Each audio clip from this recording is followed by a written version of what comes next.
Hola y bienvenidas, bienvenidos a este tutorial en el que vamos a ver cómo podemos utilizar la herramienta de Reality Capture em, para hacer fotogrametría y utilizarla en un motor como Unreal Engine.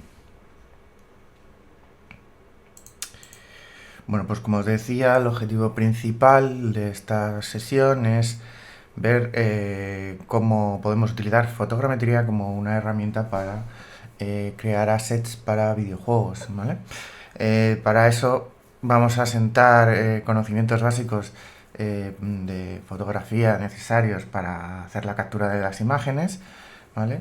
Y luego vamos a hacer el postprocesado en el programa Reality Capture para la creación de un modelo de 3D que finalmente vamos a implementar como un asset dentro de Unreal Engine 5.4.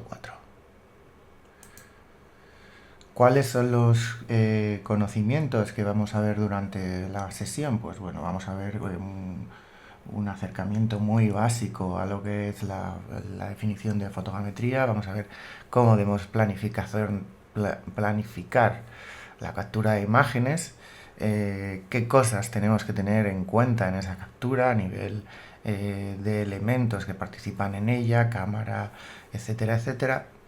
Y después pasaremos al Reality Capture. Vamos a revisar un poco de manera introductoria el interfaz y la navegación para luego hacer el proceso de procesado de esas imágenes mediante, pues bueno, haremos la importación, el alineamiento, haremos la reconstrucción de el region y el ground setup para que nuestro modelo esté bien orientado, reconstrucción de la malla, después limpiaremos esa malla y realizaremos un pequeño proceso de optimización, ya que el modelo que nos saldrá inicialmente será bastante pesado para poder llevar un modelo más óptimo o optimizado al motor de Unreal Engine y una vez ahí implementar básicamente el material y colocarlo dentro del nivel. ¿Qué conceptos básicos? Pues bueno, ¿qué es fotogrametría? Pues según la American Society of Photogrammetry and Remote Sensing, es el arte o la ciencia y tecnología para la obtención de información fiable sobre objetos físicos, ¿vale? Yo podría aquí añadir también materiales y texturas sobre el entorno mediante procesos de registro, medida o interpretación de imágenes fotográficas, patrones de energía electromagnética y otros fenómenos.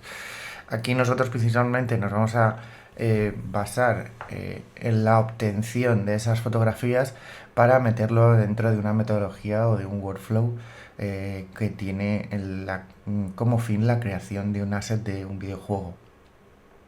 Aunque no suele ser una metodología base de un workflow de videojuegos, sí que cada vez, gracias precisamente al avance de la tecnología y de programas como el Reality Capture, pues se está convirtiendo en una técnica muy efectiva cuando sobre todo necesitamos un alto nivel de realismo, de fidelidad de un objeto o de una textura con respecto a lo que vamos a titular en el nivel del juego. Pues estamos hablando de, por ejemplo, si tenemos que hacer alguna típica reconstrucción de un elemento que es muy significativo, pues la fachada de un edificio histórico, por si estuviéramos hablando de un juego como Assassin's Creed, pues podríamos utilizar básicamente esta metodología para facilitarnos el proceso de realización de esos assets. Reality Capture, como pone ahí, pues bueno, permite el proceso de las imágenes para realizar la creación de los modelos, y lo que también es más importante es que dentro del propio programa, porque hay otros programas de captura fotogramétrica en el mercado, no llegas o no podemos llegar en ellos a hacer el proceso de optimización y, por ejemplo, sacar, como vamos a ver, una reducción de polígonos para hacerle luego una proyección para obtener un mapa de normales que nos ayude, por ejemplo, a dar más nivel de realismo sin tener que sacrificar el presupuesto de arte en cuestión de vértices. Aunque el proceso de fotogrametría, pues este último punto que ponemos aquí, pues suele ser o suele dar modelos con un alto número de vértices, pues otra de las ventajas que tiene es que, por ejemplo, en Unreal Engine 5 y con el Nanite nos permite que geometría como esta, con un alto nivel de detalle y que tiene un alto nivel de vértices, no suponga un problema de rendimiento, con lo que pues una metodología que antiguamente no valoraríamos porque nos da un modelo o que a lo mejor a nivel de producción nos costaría más tiempo por el simple hecho de tener que optimizarlo para el motor, ahora con Nanite nos permite que no tengamos una bajada de rendimiento, con lo cual podamos ahorrar tiempo y ganar en fidelidad. ¿Qué elementos tenemos que tener en cuenta a la hora de planificar nuestra captura de imágenes? Bien, pues bueno, antes de empezar a hacer cualquier tipo de captura de imágenes, lo que tenemos que plantearnos es dónde va a estar nuestro asset en el nivel y qué nivel de importancia tiene dentro del juego. Básicamente, no podemos gastar recursos a nivel de presupuesto de tamaño de texturas o de tamaño de vértices en un videojuego cuando es un asset que pues va a estar pocamente visible, está en el fondo, etcétera, etcétera. Aunque necesitamos un nivel de realismo o acercarnos para que esa captura sea lo más fidedigna posible, pues tenemos también que examinar qué nivel necesitamos fidelidad con el objeto inicial. Una vez definido esto, pues tendremos que mirar qué requerimientos tiene el modelo. Pues lo que ponemos aquí, pues nivel de exactitud. Necesitamos precisión geométrica del modelo. ¿Qué presupuesto vamos a tener hablando en presupuesto a nivel de vértices, presupuesto de arte, qué presupuesto máximo de vértices vamos a tener? Porque podemos hacer la captura y luego, como vamos a ver, dentro de Reality Capture podemos hacer una optimización que lo deje dentro del presupuesto de vértices que tenga nuestro juego, y también en ese sentido qué nivel de texturas podemos tener para saber qué nivel de realismo o de calidad de texturas tenemos que utilizar en el juego. ¿Vale? Lo siguiente ya es más referido a la situación del objeto. Bueno, pues hay que analizar el objeto en sí, ¿vale? Y el entorno para la captura de imágenes. Si estamos en exteriores, pues tenemos que ver qué ángulos disponibles tenemos, porque a lo mejor no podemos realizar la captura de ciertas partes, porque no podemos hacer un desarrollo orbital, como ahora veremos, o que si necesito, por ejemplo, hacer la captura de un edificio que tenga y necesito hacer la captura del tejado, pues tendré que sopesar qué medios tengo a mi alcance para hacer este tipo de capturas. Otro elemento esencial es el contraste con el fondo, pues sobre todo en exteriores esto hay que tenerlo muy en cuenta, porque puede suponer que a la hora de hacer la captura hagamos mal las fotos y eso suponga que el postprocesado no funcione correctamente. Y quizás el más importante de todos es la iluminación, ¿vale? Aunque luego vamos a explicar un poco más la iluminación es esencial para que el objeto dentro de él no haya, como podemos ver en la foto, pues haya una iluminación lo más difusa posible, con elementos donde las sombras no hayan sombras demasiado duras que puedan ocultar partes del objeto, y que luego más o menos no haya una luz, como hemos dicho, que sea difusa, que no haya una luz puntual que lo que haga es que cambie el color, por ejemplo, de una zona a otra, y eso confunda al sistema de captura. En el momento de la captura, pues bueno, pues Reality Capture va a necesitar mínimo dos fotografías que cubran el mismo espacio de la superficie para poder empezar a extrapolar bien los elementos, ¿vale? Debemos en este caso normalmente recorrer la superficie captando todos los elementos significativos en cada encuadre de fotografía, ¿vale? Y la mayoría de las veces haremos una especie de jaula a base de anillos concéntricos. Pues como podemos ver en la imagen, para hacer la captura de este asset, que lo hicimos en interior con una iluminación que ahora veremos un poco más difusa, pues hicimos un anillo a nivel del objeto, ¿vale? Más o menos con este número de fotos. Luego hicimos un anillo superior para poder captar toda la parte, hacer una conexión de lo que es el anillo inferior con el superior para que se vea toda la parte del tejado, y luego unos anillos, por así decirlo, laterales, que pasan de forma cenital sobre el objeto para hacer dar esa perspectiva completa del objeto, ¿vale? Estos anillos, de hecho, son con el plano mucho más cerrado para poder recoger detalles a nivel de la estructura de las hendiduras que están aquí en el techo, etcétera, etcétera, ¿vale? Para hacer este solapamiento correcto de fotos, veis la distancia que hay entre foto y foto más o menos. Aquí vais a ver que hay veces, por ejemplo, aquí, que hay más distancia entre, pero esto es porque había un obstáculo, ¿vale? Entonces veis que más o menos la distancia es la misma y tiene que ser más o menos entre un 10 y un 20% de la distancia entre la cámara y el objeto, ¿vale? Si yo hago la foto desde esta distancia al objeto, ¿vale? Pues más o menos tiene que ser un 10 o un 20% de esa distancia.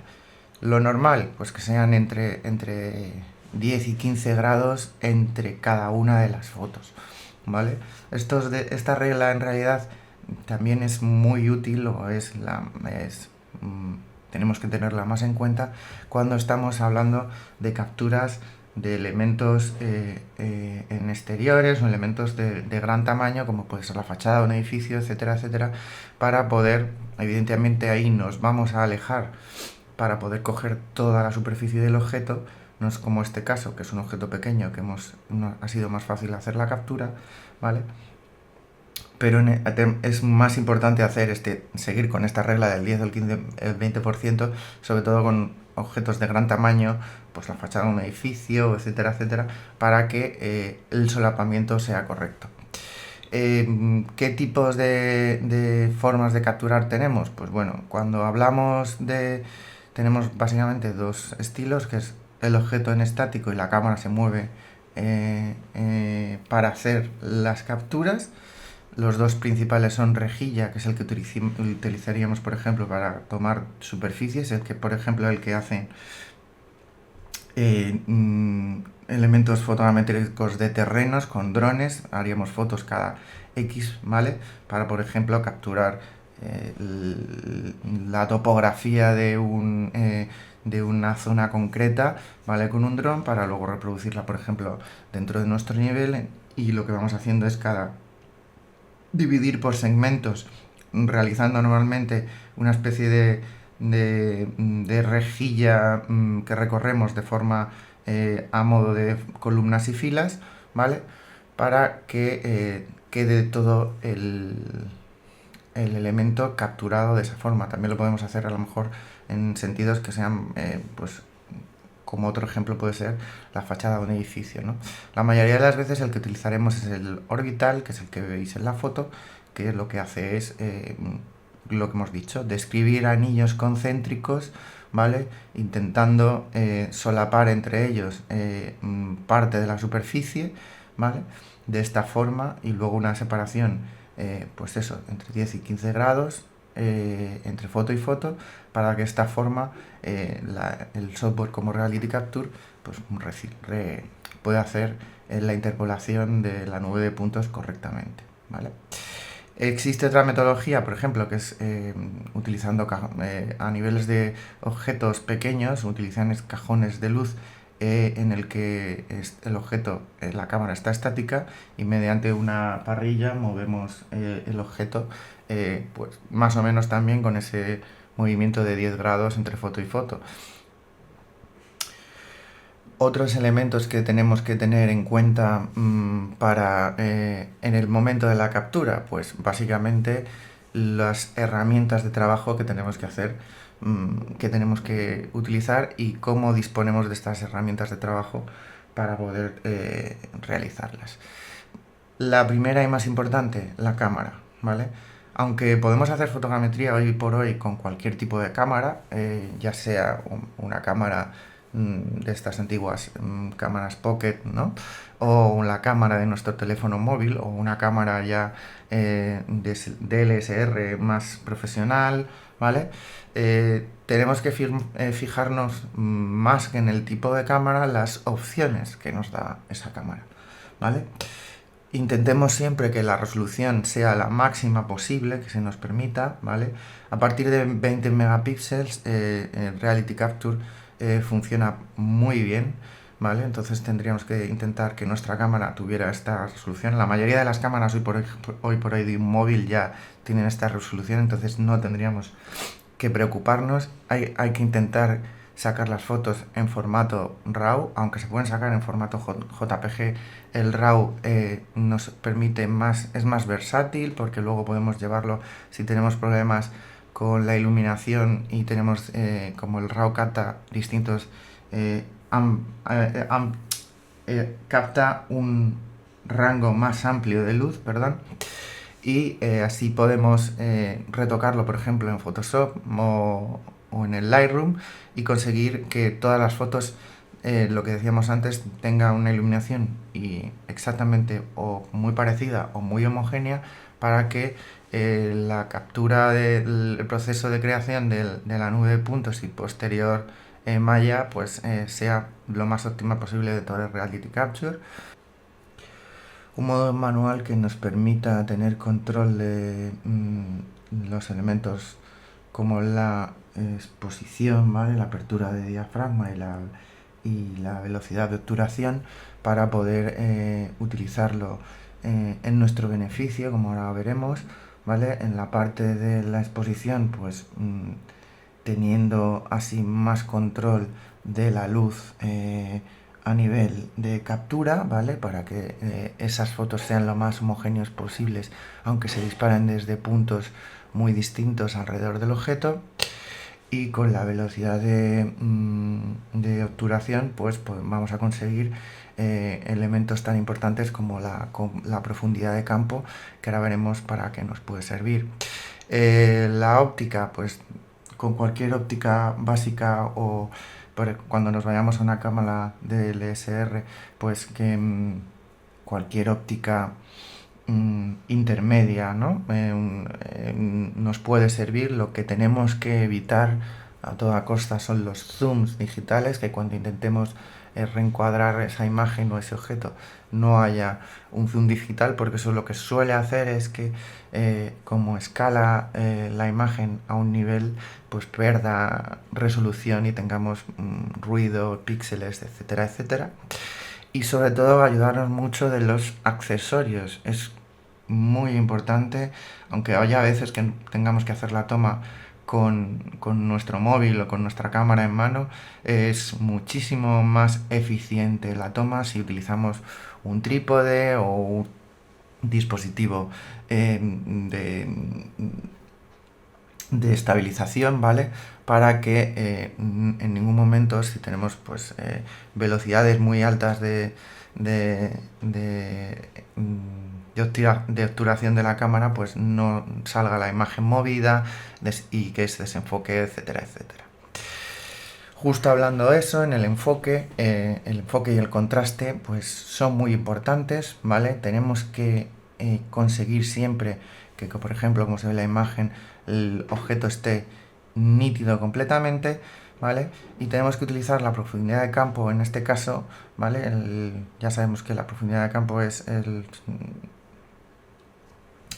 la distancia a la que enfoca nuestra cámara nuestro objeto, y mediante pues, la velocidad de obturación conseguimos que en este caso se desenfoque el fondo y nuestro objeto quede enfocado, de esta forma que hacemos el contraste que necesitamos para que el Reality Capture solo se fije en los píxeles enfocados para hacer ese proceso de captura, ¿no? El contraste con el fondo, pues mediante la profundidad de campo, como hemos visto en la imagen, se puede conseguir, pero también lo podemos conseguir si estamos, por ejemplo, en interiores, mediante utilización de fondos de colores que lo que hagan es separen el objeto, por así decirlo, enfocado del fondo, y así quede claro cuál es la superficie que hay que calcular, ¿no? La luminosidad y el color pues son muy importantes. Es esencial que tengamos luz difusa en la captura. Si estamos en exteriores, pues esta luz es la luz que tenemos en un día nublado. Si estamos en un día soleado, pues tenemos esa luz más puntual que produce sombras duras y que lo que va a hacer es que sobre nuestro objeto haya sombras muy importantes que no ayuden a la resolución o a la captura de justo esas zonas, porque se van a quedar en penumbra, y entonces si esa penumbra es muy pronunciada, esos píxeles van a desaparecer dentro de lo que es el proceso de captura. En interiores lo que tenemos que intentar es que pues mediante la exposición de la cámara y la iluminación que tengamos, intentar que las sombras sean lo más difusas posibles. Pues podéis ver en la foto que es una de las capturas que, a pesar de que aquí esta zona está en penumbra en esta toma, luego en las siguientes tomas estará de una forma más nítida, pero no hay una diferencia muy alta de contraste, es decir, que la sombra no está enmascarando demasiado el color, lo que le permite al software calcular que, bueno, esa zona en el resto de fotos se podrá interpolar, ¿vale? Y así conseguir la geometría correcta, ¿vale? Tener cuidado con los perfiles de color, no cambiar de perfil de color de nuestra cámara si tiene la posibilidad, o de tipo de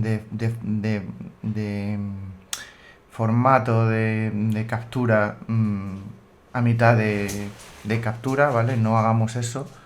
Y porque evidentemente tendrán, si un JPG tiene un perfil de color distinto que el RAW, entonces eso ya no facilita pues que el software de captura realice bien su función. Y sobre todo también huir de los brillos y los reflejos en las superficies, que es lo que nos va a impedir que el software de captura funcione, bueno, el Reality Capture funcione de manera eficiente, ¿vale? Entonces todas esas superficies hay que intentar evitarlas, o hay que intentar conseguir que esos brillos y reflejos sean lo menos importantes en la captura, ¿vale? Están en zonas que no sean importantes.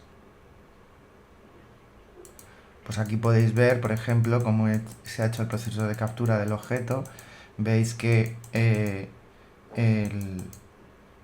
la distancia más o menos es siempre parecida. Hay cambios en la orientación. Por ejemplo, aquí esta foto estaría mal porque hemos dejado fuera parte del objeto y hemos perdido aire por arriba, ¿vale? Luego podemos hacer siempre una selección de las fotos que no nos sirvan, pero la mayoría de las veces podemos meterlas todas, porque Reality Capture va a utilizarlas en función de, pues a lo mejor, aunque esta parte de atrás se quede, o esta parte de arriba se quede fuera, la utiliza para calcular los detalles, por ejemplo, de la parte de abajo, ¿vale? Entonces, si veis, más o menos la iluminación apenas cambia, no hay sombras demasiado duras, ¿vale? De forma, sí que hay zonas de penumbra, pero cuando llega hay una distinción de los píxeles que hay dentro, no es un oscuro completamente, ¿vale? Aquí, por ejemplo, aunque esta superficie que era metálica el reflejo es muy difuso. Si fuera el reflejo mucho más puntual, pues estaría confundiendo, porque no sabría muy bien dónde acaba una superficie y dónde empieza la otra, aunque no es esta superficie la mejor, tendríamos que tener una superficie que tenga menos reflejos, ¿vale? Si os fijáis, siempre el objeto está intentado enfocar, aunque hay fotos en las que, por ejemplo, hemos perdido foco. Esto no sería lo más óptimo, pero sí tenemos siempre con la profundidad de campo, pues toda la parte de atrás del fondo de forma difusa para que se resalte el objeto. ¿Vale? Este es el anillo superior y luego pues hemos hecho un anillo, el anillo superior, bueno, este era el superior, ¿vale? El anterior era el inferior y luego los anillos de superposición, que veis que el encuadre es mucho más cerrado, ya hay zonas que están fuera porque lo que necesitamos es que queremos sacar los detalles más interesantes y entonces enfocamos, hacemos las fotos cada menos. Esta foto está desenfocada, estaría mal, ¿vale? Algunas de estas fotos no valen, pero lo que estamos buscando aquí es relación con el objeto y buscando el detalle de la superficie para que luego funcione, ¿no? Donde hagamos los anillos, este tipo de anillos de detalle vienen bien, pero siempre tienen que ser los últimos que hagamos porque donde tenemos que tener la mayor precisión de captura es en los anillos, por así decirlo, como hemos hecho aquí en el superior y el inferior, ¿vale?